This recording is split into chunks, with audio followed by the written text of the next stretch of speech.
सुनो, चलिए हमारे उस वचन को पढ़ेंगे। दूसरा इतिहास 16:9। इस वचन को पढ़कर हम तुरंत चलेंगे उत्पत्ति के किताब के 26 अध्याय में। देख, यहोवा की दृष्टि सारी पृथ्वी पर इसलिए फिरती रहती है कि जिनका मन उसकी ओर निष्कपट रहता है, उनकी सहायता में वह अपनी सामर्थ्य दिखाए। उसकी सहायता में वो अपना सामर्थ्य दिखाए। अगर आपको उसका सामर्थ्य दिखाए, उसके लिए आपको क्या, ये अभी जो सीजन चल रहा है उपवास का, ये उपवास करने से सामर्थ्य नहीं मिलेगा। दुनिया की परंपराओं का पालन करने से, कस्टम का, ये रिलीजियस बातों का पालन करने से सामर्थ्य नहीं मिलेगा आपको। अगर आपको सामर्थ्य चाहिए तो जो मेरे लिए मारा गया, गाड़ा गया, जिलाया गया, स्वर्ग गया, आने वाला है, उसकी नजरों में मुझे एक अच्छा जीवन चाहिए। भले दुनिया मुझे मूर्ख समझे, दुनिया मुझे तुच्छ समझे, दुनिया मुझे जो समझ से समझ दो, लेकिन मुझे उस खुदा के कलाम के अनुसार उसकी नजरों में वो स्थान बनाना है, ताकि जब भी वो मुझे देखे ना, तो मुझे देखकर उसे फख्र महसूस हो, ना कि शर्मिंदगी। अगर आप उसके भवन में रेगुलर आते हो, उसके साथ ईमानदार हो, रेगुलर इबादत करते हो, खुदा का जो देना है वो देने में वफादार हो, ना कोई दस्तावेज की चोरी करते हो, ना उसके समय की चोरी करते हो, बराबर ईमानदारी से सब कुछ करते हो ना, तो उसकी नजरों में आपको एक अच्छा स्थान मिलता है। अब जब उसकी नजरों में वो स्थान मिलता है ना, तो आपको सामर्थ, पावर, फायर मांगने की जरूरत नहीं है। जब भी वो अपनी नजरें आपकी ओर लगाएगा, आप उसको लगेगा कि आप दुविधा में हो, तो वो आपकी सहायता में दुनिया में खुद आपके लिए एक नया सामर्थ प्रकट करेगा। Hallelujah, praise the Lord. इसलिए इन बातों को हल्के में मत लो, ये बात बहुत ही सीरियस बात है। मसीह जीवन मजा करने के लिए नहीं है, मसीह जीवन बलिदान देने के लिए। हमारे व्यक्तिगत जीवन का बलिदान, हमारे चाल चलन, सभी बातों में गलत बातों का त्याग करते हुए अच्छी बातें करने की रोज की प्रैक्टिस करनी है। जो धर्म का पालन करता है वो कर्म करेगा, लेकिन मसीह धर्म नहीं है, तो मसीह जीवन है। हालेलुया। उसने किसी धर्म की स्थापना नहीं की, उसने पापियों को एक सही रास्ता दिखाया है। आमीन। अब यह निर्णय बहुत महत्वपूर्ण है, जो हमने इब्राहिम की निर्णय, 3 निर्णय देखे। और पिछले सप्ताह में इसहाक का हमने दूसरा निर्णय देखा। पहला निर्णय क्या था? बाप बलिदान करने के लिए लेकर जा रहा था, बलिदान होने के लिए हंसी खुशी तैयार था। दूसरा निर्णय क्या था? जब एक बड़ा आकार मिला, उत्पत्ति के 26 अध्याय के वचन 1 में बाइबल कहती है, वहां पर उस बड़े आकार में जब इसहाक गरार में अबीमेलेक कहलाने वाले राजा के पास गया, सडनली लॉर्ड अपीयर, परमेश्वर उसके सामने हुजूरी में उपस्थित होता है, दर्शन देके कहता है, इसहाक तेरे दिमाग में चल रहा है मिस्र में जाने का, क्योंकि इसहाक उसका बाप इब्राहिम को कॉपी करते, क्योंकि इब्राहिम भी अकाल के समय में मिस्र में गया था। लेकिन जरूरी नहीं कि इब्राहिम जाए इसलिए इसहाक जाए। इसलिए खुदावन कहता है कि तू अगर मिस्र में नहीं जाएगा, तो मैं जो वाचा, जो एग्रीमेंट मैंने तेरे पिता के साथ किए ना, उसे मैं तेरे साथ पूरा करूंगा। और इस निर्णय को उसने एक्सेप्ट किया, और बहुत सारी तकलीफों का सामना करते हुए इसहाक वहां पे रहा। और हमने देखा कि उसके उस देश में, उस देश का राजा के अबीमेलेक कहता है कि इसहाक तू चला जा, क्योंकि तू हमारे से सामर्थ्यशाली हो गया। उस देश में रहने वाला किराएदार उस देश का बड़ा सामर्थ्यशाली बन गया। क्यों? निर्णय। मेरे निर्णय बहुत महत्वपूर्ण है। हमारे छोटे मोटे निर्णयों को खुदावन आदर देता है जब हमारे निर्णय उसके पक्ष में होते हैं, और जब हम दुनिया की बातों की कुर्बानी देकर उसके लिए अपना एक बलिदानी जीवन जीते ना, तो वो निर्णय उसके नजरों में हमें एक अच्छा स्थान देता है। इसहाक वहां पे बना रहा, और हमने देखा कि किस तरीके की उसके जीवन में मुशक्कत आए, और जिस परेशानी में वो चला, लेकिन आगे जाके इसहाक धनी बन गया, उसका कल्याण हुआ। और उसके बाद इमीडिएट उसके सामने फिर से एक परीक्षा आ गई। और आज ये तीसरा निर्णय हम देखेंगे कि टाइम में किधर तक हम पहुंचेंगे। वो तीसरा निर्णय बहुत ही महत्वपूर्ण है, और ये निर्णय आज आपको और मुझे भी लेना होगा। क्या है वो तीसरा निर्णय? उसे समझने के लिए चलेंगे हम उत्पत्ति का 26 अध्याय और 12 वचन से पढ़ेंगे, जहां पर खुदावन ने इसहाक को आशीषित किया। देखो, गौर से सुनो।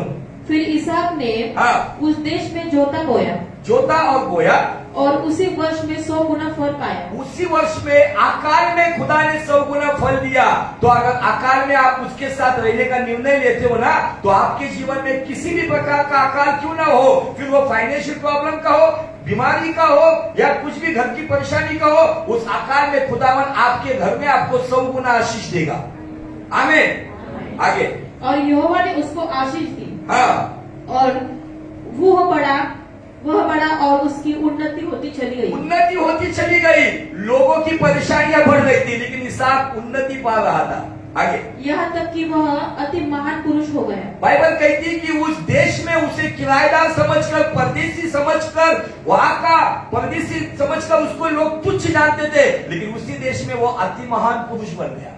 आगे, जब उसके भेड़ बकरी, गाय बैल, और बहुत से दास दासियां हुई, बहुत सारी प्रॉपर्टी उसे मिली, तब पलिश्ती उससे डाह करने लगे। पलिश्ती लोग उसके साथ जेलसी रखने लगे, ईर्ष्या करने लगे, डाह रखने लगे। वो प्रॉपर उधर रहने वाले लोग थे, लेकिन इसहाक वहां पे परदेसी था। खुदावन प्रॉपर लोगों में आपको आशीषित करेगा, लेकिन कब? आपका निर्णय। इसहाक का निर्णय क्या था? क्या कहा था खुदा ने? नीचे मिस्र में मत जाओ। अब मिस्र का मतलब है संसार। रोमियो का पत्र 12 अध्याय वचन 2 में दिया है कि संसार के नाई मत बनो, तो अपने मन के नवीनीकरण से खुद के जीवन का रूपांतर होने दो। ये मिस्र आज हमारे आसपास है। गलत संगति, गलत विचार वाले लोग, गलत तरीके से काम करना, गलत तरीके से बिजनेस करना, केवल माल कमाने के लिए किसी को भी टोपी पहनाना, ये सब नाना प्रकार के मिस्र हमारे आसपास है। काम में प्रमोशन मिलने के लिए कुछ लोग अपनी गरिमा, अपनी इज्जत को न्यौछावर कर देते हैं और हम बिस्तर हो जाते हैं। ये है मिस्र। आज सबसे बड़ा मिस्र ये हॉलीवुड बॉलीवुड में हमें दिखता है। जो आज इतने बड़े स्थान में पहुंचते हैं ना, वो अपने जीवन की उन सभी पवित्रता को गवा देते हैं और उस मिस्र में अपने आप को बेच देते हैं। इसलिए दुनिया उनको वो स्थान देती है। आपको तरक्की मिले या ना मिले, प्रमोशन मिले या ना मिले, पगार बढ़े या ना बढ़े, आदर मिले या ना मिले, जो मिस्र में मतलब उस संसार की बातों में नहीं रहता है, जो अपने खुदा के साथ वफादार रहता है, उसी को वो परमेश्वर ये 100 गुना आशीष का प्रतिफल देता है। हालेलुया। किसी ने बहुत अच्छा कर लिखा था, मैं हमेशा बोलता हूं लेट मिलेगा लेकिन बेस्ट मिलेगा, लेकिन किसी का वाक्य बहुत अच्छा लगा मुझे। उससे लिखा है लेट मिलेगा लेकिन लेटेस्ट मिलेगा। ओल्ड नहीं मिलेगा, लेट मिलेगा लेकिन लेटेस्ट मिलेगा। उसके लिए हमें निर्णय लेकर चलना पड़ेगा। थोड़ी तकलीफ होगी, दुनिया की बातें आपको दिखेगी, मिस्र आपके आसपास में है। लोगों की बड़ी तरक्की देखोगे, बड़े बड़े घर देखोगे, पैसा देखोगे, मोबाइल देखोगे, गाड़ी बंगला देखोगे, उनका एटीट्यूड देखोगे, लेकिन ये संसार मिस्र है। आपको और मुझे हिदायत दी गई है, इसहाक का समय खत्म हुआ है, हमें बताया गया है आज किसी भी आकार में क्यों ना हो, लेकिन नीचे मिस्र में, संसार में मत जाओ, तब मैं तुम्हें आशीष दूंगा। और इसहाक ने इस निर्णय को महत्व दिया और इसहाक ने उस निर्णय को लेकर वो लौट कर आया, लेकिन उसी देश में उसको परमेश्वर ने अति महान व्यक्ति बनाया और उस देश के लोग उसके साथ ईर्ष्या करने लगे। आगे, इसलिए जितने कुओं को उसके पिता अब्राहम के दासों ने अब्राहम के जीते जी खोदा था, उनको पलिश्तियों ने मिट्टी से भर दिया। ये मिट्टी डालने वाले लोग मिट्टी डालते रहेंगे। हम लोगों को उसके खिलाफ काम नहीं करना है, जैसे को तैसा चलना नहीं है। उसके पास जो सप्लाई था पानी का, उसको खत्म कर दिया गया, लेकिन इसहाक उस पानी पे डिपेंड नहीं था, इसहाक यहोवा पे डिपेंड था। आगे, तब अबीमेलेक ने इसहाक से कहा, अबीमेलेक आकर उस देश का राजा इसहाक के पास आके कहता है, हमारे पास से चला जा, हमारे पास से चला जा, क्योंकि तू हमसे बहुत सामर्थ्य हो गया है। तू हमारे से बहुत ही सामर्थ्य, तू आया था एकदम गरीब था, आया था तेरे खाने के वादे थे, आया था तू कहीं पर काम कर रहा था, लेकिन तेरे खुदा ने तुझे इतना आशीष दिया कि हमारे देश में हम गरीब हो गए, तू अमीर हो गया। क्यों हुआ? निर्णय। जब आप मिस्र में नहीं जाओगे, लेट मिलेगा लेकिन लेटेस्ट मिलेगा। मिस्र आपको इनवाइट करेगा, आ जाओ प्रभु के दिन मेरे यहाँ, मिस्र आपको इनवाइट करेगा, आओ दावत का दिन है। मिस्र आपको इनवाइट करेगा, चलो थिएटर में जाएंगे। मिस्र आपको इनवाइट करेगा, चलो मस्ती करेंगे। लेकिन जो खुदा से प्रेम करता है ना, वो कभी मिस्र में नहीं जाएगा, उस हालात में अपने खुदा के साथ जाएगा। जो परमेश्वर के भवन में डांडिया मारता है ना, आप ये मत समझो कि आपको कुछ तकलीफ नहीं है। स्वर्गदूत आपको अनंत जीवन में जितने संडे मिस किए ना, उतने डंडे भी मारेंगे, ये ध्यान में रखो।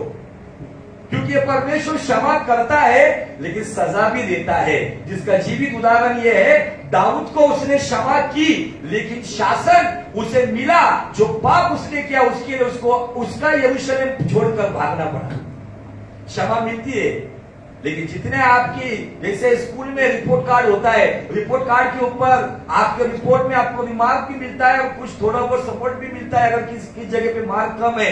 लेकिन अगर आप उसके भवन में आने के लिए जब आप जानबूझकर समय होने के बावजूद, आज मैं आपको बता रहा हूं कि मुझे आज ऐसा लग रहा था कि मैं न जाऊं।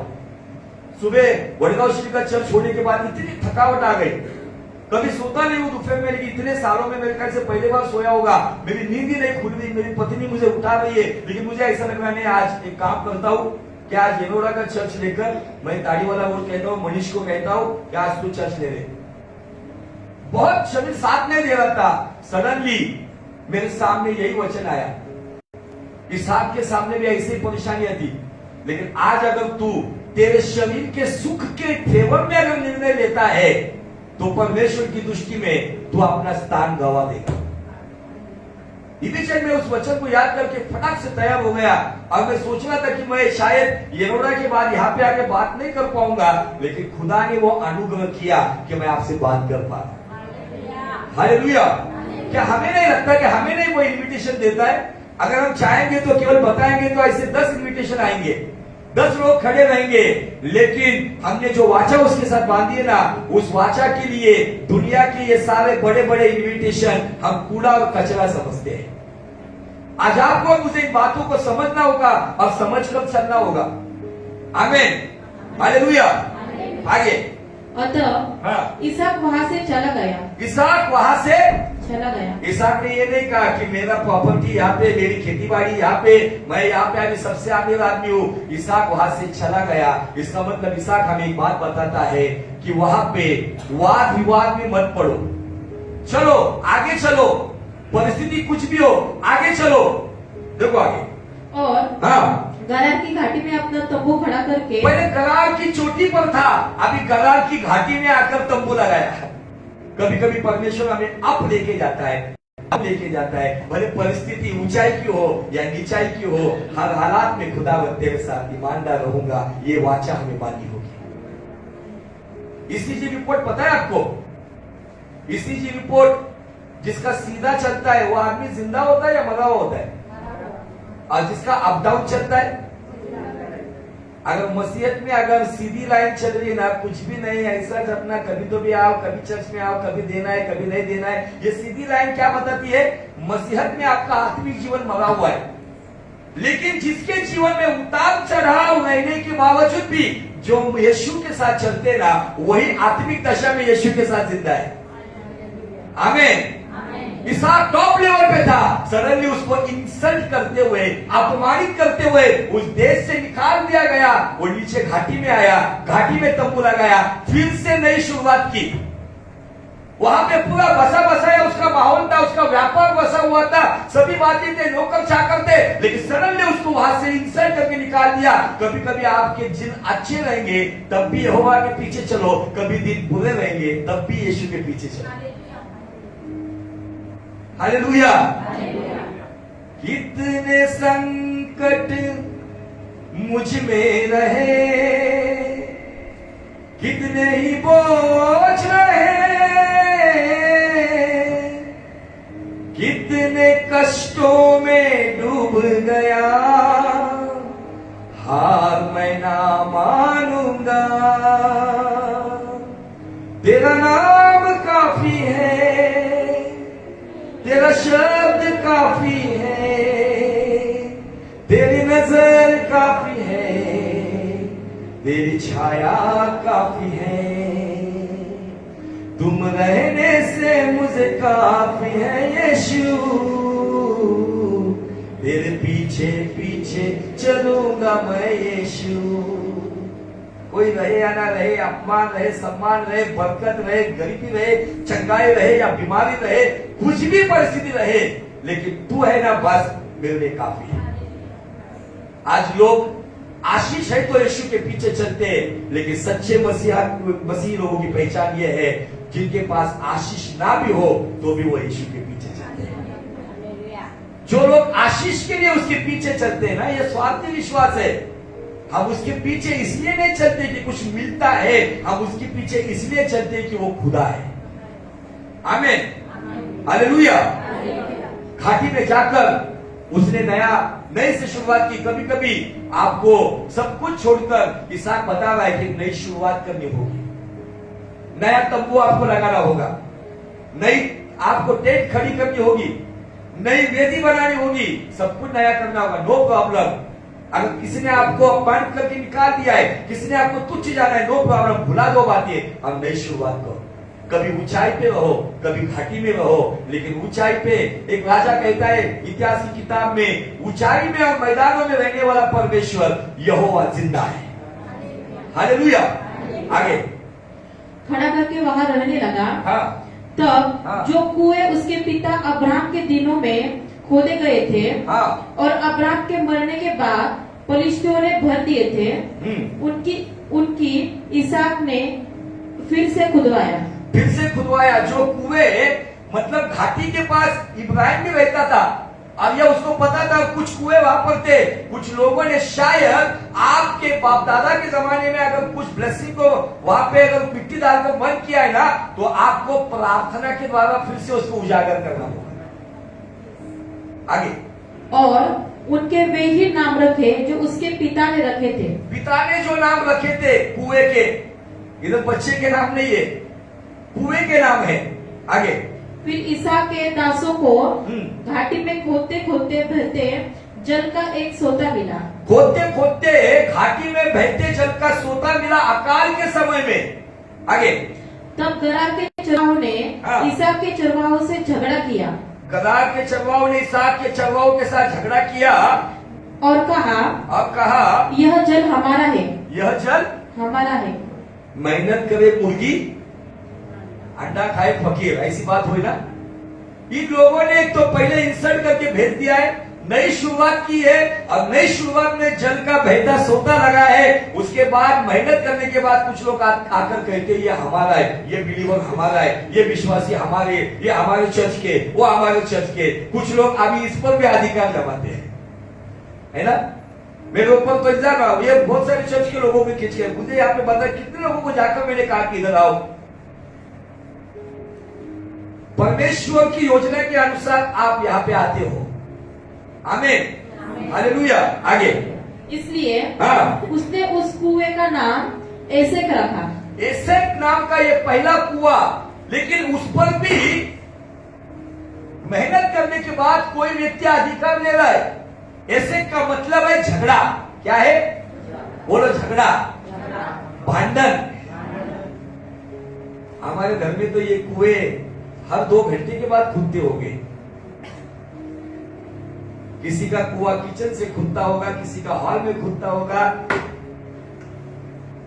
है क्या ऐसा कोई कुआं? कोई बात नहीं, इस कुएं के ऊपर अगर किसी ने अधिकार लिया तो छोड़ दो, झगड़ा मत करो, आगे चलो। आगे, क्योंकि वे उससे झगड़े थे। हाँ।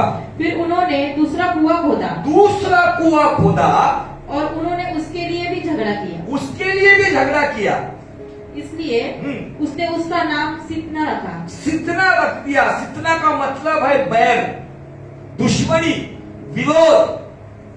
आपके जीवन में आपके साथ विरोध करने वाले लोग भी रहेंगे, लेकिन बाइबल हमें कहती है कि जैसे को तैसा चलो, है ना। क्या कहती है? बुराई से जीतो। क्या कहती है? भलाई से जीतो, विरोध मत करो। आप बहुत सारी जगह पर, मुझे तो किसी व्यक्ति ने कहा ये हमारा विरोधी है, लेकिन मैंने उनसे कहा वो भले कहते हो कि ये मैं उनका विरोधी हूं, लेकिन वो मेरे भाई है। हमारा विरोधी एक ही है। क्या नाम है उसका? बाकी कोई है क्या विरोधी? अगर आप कहेंगे ये विरोधी, आपको पता है हमारे पास बहनी उसके बाजू में, वो विरोधी लोग इतना तकलीफ देते थे, जगह हड़प करके लिए पानी नहीं देते थे, तो भी उस विरोधी के लिए उसने प्रार्थना की, अभी वो विरोधी उसके दोस्त हो गए। अगर विरोधी के साथ, अगर विरोधी के शोक में अगर हम चलेंगे, कुछ लोगों के विरोधी घर के रिश्ते नाते बने हुए, मुझे इसकी बात पसंद नहीं आती, मुझे इसकी कटकट मुझे पसंद नहीं है, इसकी कुड़कुड़ाहट मुझे सहन नहीं होती है, ये ऐसा है वैसा है, लोग इसी बात में पड़े हुए। लेकिन इसहाक कहता है कि भले विरोध आए लेकिन हमें आगे चलना है। इसहाक कह सकता था मेरे लोगों ने मेहनत करके मेरे बाप का कुआं खोदा है, तू कहां से आएगा बाबा? लेकिन इसहाक ने ना एसेक के पास जो झगड़ा हुआ वहां पे झगड़ा किया, ना सितना के पास विरोध किया, दुश्मनी की ना दुश्मनी की, वहां से इसहाक आगे गया। चलो आगे। तब उसने वहां से निकलकर हाँ, एक और कुआं खुदवाया। एक और कुआं खुदवाया। आज का इसहाक कहते था बस हो गया, अभी खितरे अभी खोदूंगा तो फिर से आएंगे ये लोग। लेकिन आपको और मुझे प्रार्थना का कुआं खोदना होगा। भले आपके जीवन में शत्रु, भले झगड़े का, वो विरोध का, जो भी नाना प्रकार की समस्या का षड्यंत्र लेकर आए, लेकिन आपको रोज हालात कुछ भी हो, मैं प्रार्थना में घुटने पर आकर मेरा आशीष का कुआं मैं खोदता रहूंगा। खोदने वाला व्यक्ति ऊपर देख के खोदता है कि नीचे देख के खोदता है? अगर ऊपर देख के खोदेगा तो वो फावड़ा किधर गिरेगा? इतने बहुत सारे लोग हैं ना, खोदते भी है, इधर भी देख उधर भी देख, अपने पैर पे फावड़ा मांगे ले। इसलिए नम्रता के साथ ना दाएं देख ना बाएं देख, अपना काम प्रभु के साथ करता है, आराधना करता रहे। भले पिछले पे अधिकार दिया है, लेकिन खुदावन लेट देगा, लेकिन लेटेस्ट देगा। हालेलुया। वो छोड़ दिया, मराठी बड़ी दिलाई की तो पुढे गेला। हम लोग है ना भूली बिसरी बातें इतना याद रखते थे, तूने ऐसा किया था, तू ऐसा बोली थी, तूने ऐसा सुनाया था, तूने ऐसा किया था। इसहाक इस बात में पड़ा ही नहीं। इसहाक मोची का काम नहीं कर रहा था। वो कहता ये अरे चल ले ले, मैं जहां जाऊंगा लात मार के पानी निकालूंगा, क्योंकि मैंने यहोवा के पीछे चलने का निर्णय लिया है। हालेलुया। कोई माइका लाल हमारी आशीष को चुरा नहीं सकता है। अगर कोई अधिकार देता है तो लेने दो, ये हमारे लिए एक अच्छा चिन्ह है, क्योंकि हमें दूसरी आशीष मिलने जा रही है। कुछ लोग ड्रेस के ऊपर से भांडते, झगड़ते, मेरा ड्रेस लिया, मेरा पहनती है। अरे लिया तो ले, बोलना प्रभु मुझे छाड़ देगा, है ना? ये छोटी छोटी बातें हमारे आनंद को चुराने का काम करती है। इसहाक के आनंद को आनंद था, वो उस कुएं को खोदने के बाद, आपको पता है एक कुआं खोदने के लिए कितना टाइम जाता है? अभी मशीन के द्वारा 2 दिन में कुआं खोद देते, लेकिन अगर आदमियों के साथ कुआं खोदना है तो कम से कम 1-1 महीना चला जाता था। चलो आगे। और उसके लिए उन्होंने झगड़ा न किया। एक कुआं उसने खोदा, उसके लिए उन्होंने झगड़ा नहीं किया। वो लोग भी बोले रहेंगे अभी हम इतने भी बेशरम नहीं है, पहले सितना लिया, फिर एसेक लिया, अब ये तीसरा लेंगे तो पता नहीं बाबा, ये तो हमारा सर फोड़ देगा। ये तीसरा कुआं खोदने के बाद उन लोगों ने देखा कि ये सच में खुदा का आदमी है, कि इसके मेहनत के ऊपर अधिकार लेने के बावजूद ये हमसे विरोध नहीं कर रहा है सितना नाम से, ये हमारे साथ झगड़ा नहीं कर रहा है एसेक के नाम से, लेकिन ये आगे जा रहा है। जब आप एसेक से सितना से आगे जाओगे तब आपको एक ऐसा कुआं मिलेगा, आपको एक ऐसी आशीष मिलेगी, उसके खिलाफ कोई माइका लाल नहीं आएगा।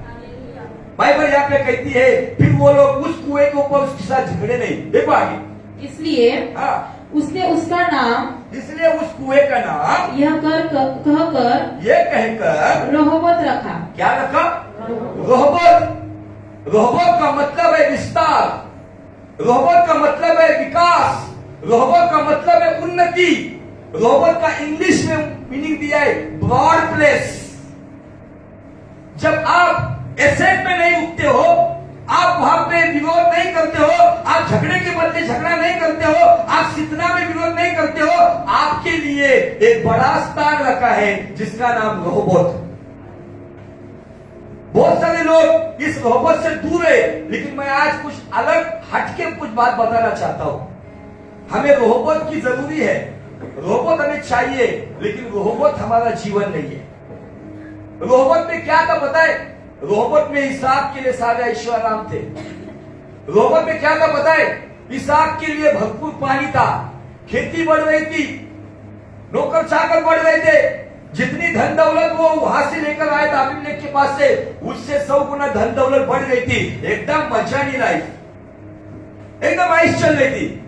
लेकिन जब वो रोबोट में रहता था तब वो एक जगह पर देखता था, उस जगह को देखकर उसके अंदर छटपटाहट होती थी। उस जगह को देखकर वो चाहता था कि मैं वहां पर जाऊं, लेकिन प्रॉब्लम यह था कि रोबोट के अंदर इतना ईश्वर आराम था। आज बहुत सारे लोगों के जीवन में, कलीसियाओं में रोबोट है, लेकिन वो रोबोट से आगे जाना नहीं चाहते। चलो आगे। अब तो हाँ, यहोवा ने हमारे लिए बहुत स्थान दिया है, बहुत बड़ा स्थान दिया है, और हम इस देश में फूले फलेंगे। हम इस देश में फूले फलेंगे। वहां से वह बेर्शेबा को गया। अभी मेरी बात सुनो, रोबोट में पानी है, बरोबर, रोबोट में आशीष है या ना? दो से रोबोट में सब लोग फूले फले, गाय बकरियां है, धन दौलत है, सब कुछ अच्छा है, फिर वो बेर्शेबा क्यों गया? ये है तीसरा निर्णय। मिस्र में नहीं गया, लेकिन बेर्शेबा में गया। ये तीसरा निर्णय, आपको आपके जीवन का रोबोट छोड़ना होगा और बेर्शेबा की ओर जाना होगा। उसकी बीवी ने बोला होगा, क्या कर रहा है तू, ये क्या चल रहा है तेरा? इधर मस्त चल रहा है ना, अपना पानी है, नौकर चाकर है, कोई विरोधी नहीं है, कुएं के ऊपर अधिकार लेने के लिए कोई नहीं है, मस्त चल रहा है ना, खा पी के मस्त चल रहा है। ये सब ने कहा होगा, पप्पा मेरा तो मस्त चल रहा है खा पी के, ये इधर ही रहेंगे हम लोग, ये ऊपर पहाड़ी पे बेर्शेबा के लिए क्यों जाना है? ये बात भले ही रिटर्न में नहीं है, लिखी हुई नहीं है, क्योंकि मैंने कहा है कि ये लिखने वाला जो है, उत्पत्ति लिखने वाला निर्गमन में पैदा हुआ है, जिसका नाम मूसा है। इसलिए जो भी बात लिखी है शॉर्टकट में लिखी गई है, क्रीम पॉइंट्स लिखे गए, लेकिन उसकी गहराई को समझने के लिए आप सोचो, अगर सब कुछ ठीक ठाक चलने के बाद कौन पागल आदमी होगा जो वो अच्छी जगह छोड़कर, हरी भरी फसल छोड़कर, कुएं का पानी छोड़कर, नौकर चाकर ऐश्वर्य छोड़कर, कौन पागल व्यक्ति है जो मोहब्बत को छोड़कर बेर्शेबा में जाएगा? आज बहुत सारे प्रॉस्पेरिटी प्रीचर जो आपको पता है, जो धन दौलत का प्रचार करने वाले लोग, वो केवल मोहब्बत बताते हैं, लेकिन बेर्शेबा में जाने की बात नहीं करते। हमें धन दौलत चाहिए, लेकिन वो धन दौलत हमें अगर बेर्शेबा में जाने के लिए रुकावट करती है ना, तो इसहाक के जैसे हमें निर्णय लेना होगा, उस धन दौलत को लात मारनी होगी और मोहब्बत को छोड़कर बेर्शेबा में जाना होगा। रोबोट में भले ही धन दौलत थी, रोबोट में पानी था, हरी भरी फसल थी, नौकर चाकर, गाय बैल भेड़ बकरियां थी, तीनों टाइम खा पी के सुखी थे, लेकिन रोबोट में यहोवा नहीं था। बेर्शेबा कौन सी जगह है पता है आपको? मैं ये पूरा संदेश अभी नहीं बताऊंगा। बेर्शेबा ये वो जगह है जहां पे इसहाक परमेश्वर के साथ, अपने बाप के साथ संगति करता था। आप कहेंगे कहां लिखा है? जब इसहाक का बलिदान हुआ, कहीं हुआ, कहां पर हुआ? मोरिया पर्वत पे, सुना ना हमने पिछले संडे। जब वो बलिदान हुआ, वहां पे इसहाक का बलिदान लिया गया क्या? लिया का बलिदान? इसहाक तब छोटा था, है ना? वो बलिदान वहां पे मेमने का करके आने के बाद, अगर आप उत्पत्ति का 22 अध्याय और वचन 19 को पढ़ेंगे तो देखो यहाँ पे ये बेटा और ये बाप कहां पर आए? तब अब्राहम अपने सेवकों के पास आया, और वे सब बेर्शेबा को संग संग गए। कहां पर गए? बेर्शेबा। इसका मतलब इसहाक का बचपन बेर्शेबा में बीता। इसहाक का जन्म गरार में हुआ है। कहां पे हुआ है? जहां पर उसको हकाल कर दिया था अबीमेलेक ने। गरार में भी अब्राहम के समय में भी एक अबीमेलेक था, अब्राहम के समय में भी एक फिकोल नाम का सेनापति था। उस वक्त जब उसने सारा जो बूढ़ी थी उसको उठा के लेके गया था, उस 70-75 साल की बूढ़ी से वो मोहित हो गया था। और जब उसको पता चला कि परमेश्वर ने कहा कि इब्राहिम एक नबी है, इज अ प्रॉफिट, तब वो क्षमा मांगता है। और अबीमेलेक के घराने के ऊपर एक श्राप था, बांझपन का श्राप था।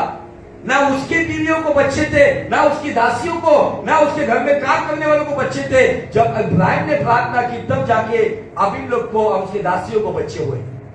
अब वो वहां से आगे बेर्शेबा में आए। और वहां रहने लग गए। इसहाक बेरशेबा से अटैच था। ये बेरशेबा को मैं क्या नाम देता हूं पता है? पहला प्यार, मेरा और आपका पहला प्यार। क्यों कहता है प्रकाशित वाक्य में परमेश्वर, तू पहला प्यार भूल गया है। उस पहले प्यार में मैं समय से पहले कुर्सी पर आकर प्रार्थना में बैठा था। उस पहले प्यार में मैं खुदा की वाणी सुनने के लिए एक्साइट होता था। उस पहले प्यार में मैं नाना प्रकार के लोगों को चर्च में लेकर आता था। उस पहले प्यार में मैं खुदा को कितना भर भर के दूं पैसा देता था। लेकिन कहीं ना कहीं अगर इन सब बातों में अगर मैं कंजूस हुआ हूं तो इसका मतलब मैं मिस्र से प्रेम कर रहा हूं।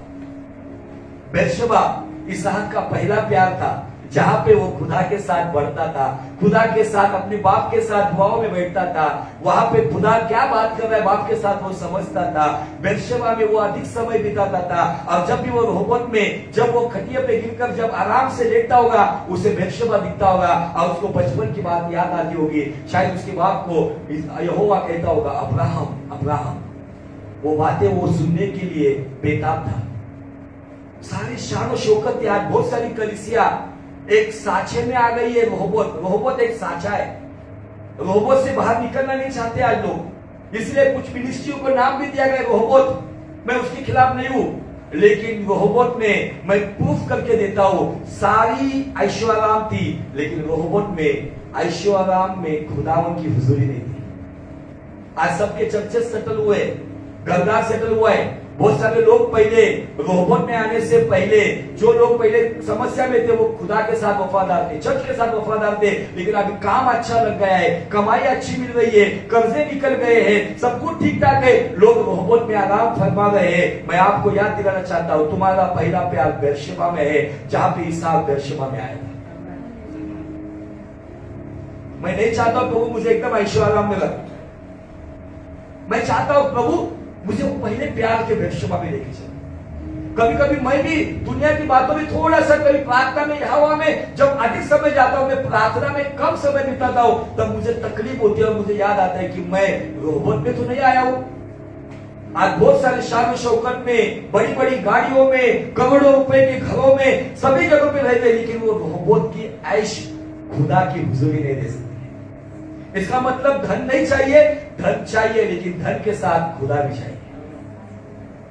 आज देखो क्या मैं रोहबत में उस जगह पे तो नहीं, एकदम रोहबत में सुस्ती बहुत है, क्योंकि सब कुछ मस्त चलता है, नाश्ता टाइम पे मिलता है, खाना आता है, सब चल रहा है, पगार आ रहा है, ये आ रहा है, वो आ रहा है, मस्त टीवी चल रहा है, रिमोट चल रहा है, आराम की मज्जानी लाइफ। ये मज्जानी लाइफ रोहबत में थी, लेकिन इसहाक की दृष्टि बेरशेबा में थी। ये तीसरा निर्णय लेने के लिए उसको बहुत मुश्किल, बहुत लड़ाई करनी पड़ी, बहुत ही वहां पे विरोध सहना पड़ा होगा। कौन होगा बेटा? वो कहता होगा बाप देख याकूब हमें बेरशेबा में जाना है। वो बोलता होगा डैडी तू पागल है क्या? इधर खाने को है, पीने को है, सब कुछ है, और सबसे बड़ी बात विरोधी कोई नहीं है, इधर अपना ही राज है, ये छोड़कर जाना है हमको। ये सब बोला तू क्या बोल रहा है? मस्त खाने पीने को मिल रहा है मुझे। विवेका कौन सी बीवी ऐसी है जो बंगलों को छोड़कर वन आरके में जाने वाली है? हाँ? कौन सी बीवी होगी ऐसी जो ऐसे अय्याश का एकदम सुख निवास का जीवन छोड़कर पहाड़ी चढ़ने के लिए? मराठी में क्या दिया पता है इस वर्ड को? वासा बरो इसहाक बेरशेबा कसा गेला, मराठी में अच्छा दिया वो।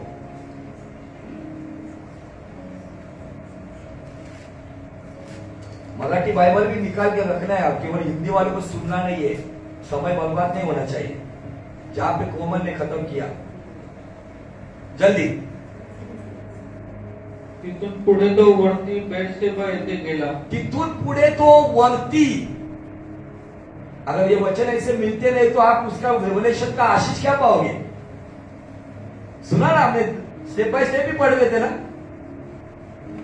रोहबत से वो ऊपर की ओर बेरशेबा में गया, घाटी से फिर से ऊपर आया, घाटी ऊंचाई से नीचे आया, नीचे से ऊपर की तरफ गया। आपको कुछ बातों का, जैसे इसहाक ने परमेश्वर ने बोलने के बाद मिस्र को नहीं जाने का निर्णय लिया। परमेश्वर ने ना बोलने की, परमेश्वर बात ही नहीं कर रहा था रोबोट में। हमारे ऐशो आराम में आकर हम कभी याद करते उसको, जब उस ऐशो आराम में जब बीमारियां या कुछ समस्या आती ना तब उसको याद करते। मैं ये नहीं कहता हूं कि आपके पास लैविश लाइफ नहीं चाहिए। आजकल के लोग लैविश लाइफ का प्रॉस्पेरिटी प्रचार कर रहे हैं, मैं उसके बारे में नहीं हूं। मैं ये बताना चाहता हूं आपके पास जो हो उसमें आपके साथ खुदा भी होना चाहिए। ऊपर की ओर चलाओ। उस निर्णय के साथ उसके घर वालों ने कितना विरोध किया होगा उसको। जब वो बेर्शेबा गया ना तो अगले संडे हम देखेंगे 10 प्रकार की बातें उसको मिली। कितने प्रकार की? वो 10 प्रकार की बातें पहले प्रेम को दर्शाती है।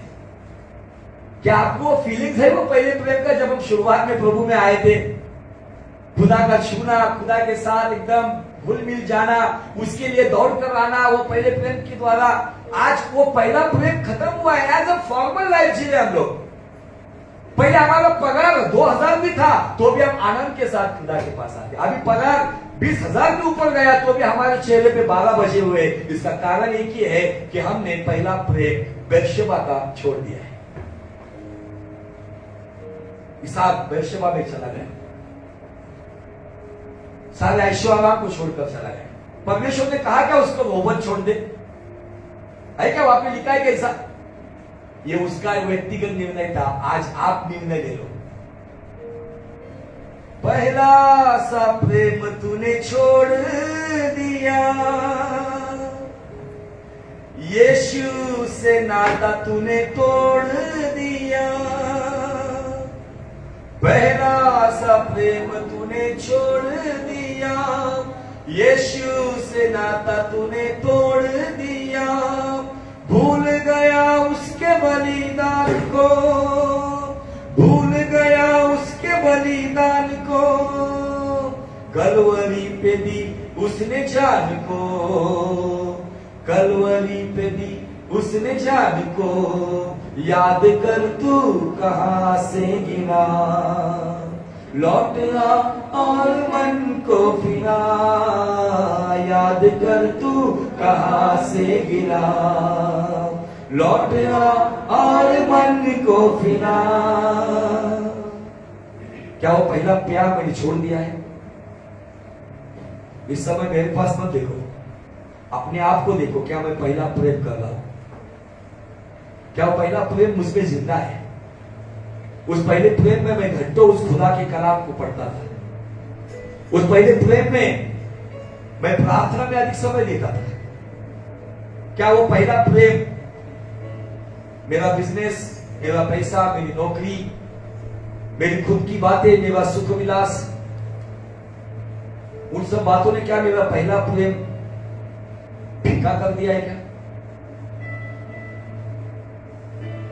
मेरे पास मत देखो, अपने आप को जांचो प्लीज। यस लॉर्ड, दया कर मुझे। इसहाक को कोई जरूरत नहीं थी रोबन छोड़कर जाने की, पूरे ऐशो आराम में था वो। लेकिन इसहाक कहीं ना कहीं सूखा था, खाली था, दर्शन नहीं था उसे, खुदा की वाणी नहीं थी। रोबोट में भले ही सारे प्रकार की खाने पीने की, पहनने की, अधिकार की सारी बातें थी, लेकिन रोबोट में खुदा की हुजूरी नहीं थी। क्या मैंने उस रोबोट को खो दिया है? मैं रोबोट छोड़ने को तैयार हूं क्या बेर्शेबा में जाने के लिए?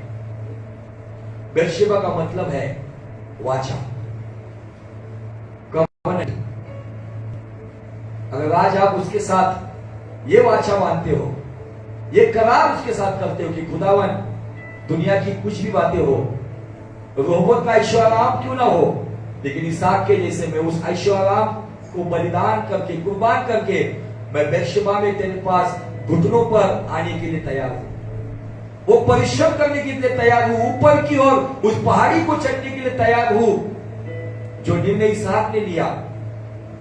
बड़ी समस्याओं का सामना करते हैं। कहीं ना कहीं मैं मेरे जीवन में एक फॉर्मेलिटी को अपना रहा हूं, कहीं ना कहीं मैं संसारिक हो गया हूं। मेरा अधिक समय दुनिया की बातों में बीत रहा है, लेकिन पहले मैं समय को खोजता था कि मैं कभी जाकर प्रार्थना करूं, मैं कभी जाके बाइबल पढ़ूं, लेकिन मैंने वो संगति को गवा दिया है। मैं केवल इस स्थान में आता हूं, मेरा बाइबल भी इस स्थान में खुलता है, लेकिन पहले मेरा बाइबल मेरे साथ होता था। मैं जहां जाऊं वहां पर तेरे कलाम को पढ़ता था, उसका अध्ययन करता था। लेकिन शायद मैं अभी रोहबोत में मुझे परमेश्वर ने नौकरी नहीं थी, नौकरी दी, शादी नहीं हुई, शादी करके दी, पैसा नहीं है, पैसा दिया, नाम नहीं था, नाम दिया, लेकिन मैं उन बातों में उस रोहबोत में इतना घुल मिल गया हूं कि बेर्शेबा से खुदावन मुझे हमेशा पुकारता है, लेकिन मैं ध्यान नहीं दे रहा हूं। इसका कारण मैं पहला प्यार भूल गया हूं।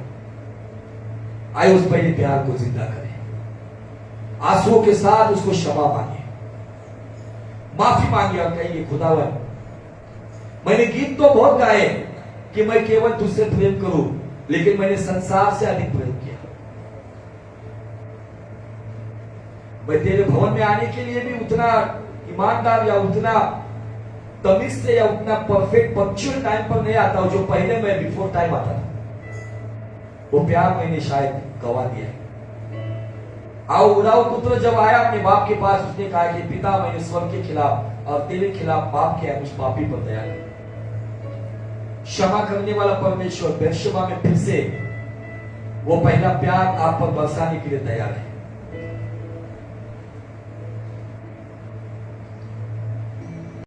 प्यार के बदले मैंने तेरे प्यार को ठुकरा दिया, नादानियों को भी मेरे प्यार से तूने भुला दिया। प्यार के बदले मैंने तेरे प्यार को ठुकरा दिया, नादानियों को भी। आवाज देखो, पश्चाताप करो प्रभु के सामने, क्षमा मांगो कि खुदा मेरे कितने संदे तेरे पास आने से मैं दूर चला गया। अपने गुनाहों की क्षमा मांगो। मैंने तुझे भवन में आने के लिए मैं दुनिया में कुछ मुश्किल था, मैं तेरे पास आने का समय था जब मैं यहां वहां घूम रहा था। क्षमा मांगो उसके पास कि प्रभु मुझ पर दया कर। तो प्यार के बदले मैंने तेरे प्यार को ठुकरा दिया, नादानियों को भी मेरे प्यार से तूने भुला दिया। माफ करके तूने मुझको, माफ करके तूने मुझको अनंत जीवन दे दिया। हे यहोवा तूने मुझसे जान से ज्यादा प्यार किया। हे यहोवा तूने मुझसे जान से ज्यादा प्यार